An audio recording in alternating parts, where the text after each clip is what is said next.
పుష్ప ఆడ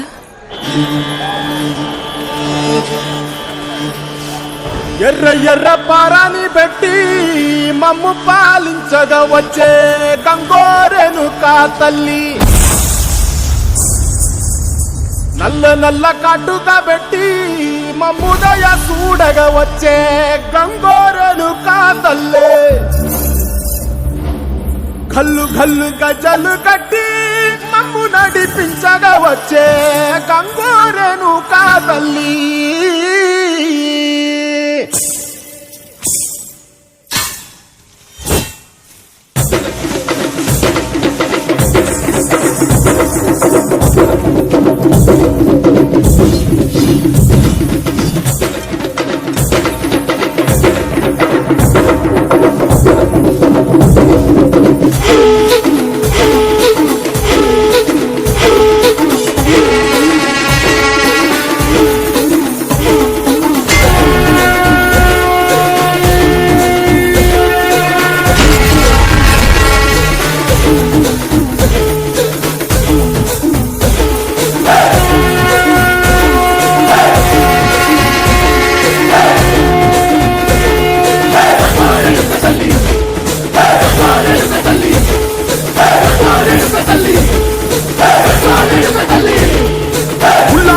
గడ్డి పుల్లోటి వచ్చనమ్మా, చాలారి పూలు పెట్టి జాతరలు నచ్చనమ్మా, తంగేరు పూలు పెట్టి కంకాణ దూకేనమ్మా, ముక్కు ముక్కెర పెట్టి ముల్లోకాల మీదనమ్మా, ముందార చూడంగా మున్నూరు కన్నులమ్మా, ఎదుకాల చూడంగా ఏలూరు కన్నులమ్మా, నీ కన్న పెద్ద దిక్కులో కాల ఎక్కడుంది నైవేద్యం ఎట్టంగా మా కాడ ఏమిటుంది, మనలన్నీ అలకించి మరణీయవే తల్లి, కన్నా బిడ్డలను కాపాడవే తల్లి.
గల్లు గల్లు గజలు కట్టి మమ్ము నడిపించగా వచ్చే గంగోరెను కా తల్లి.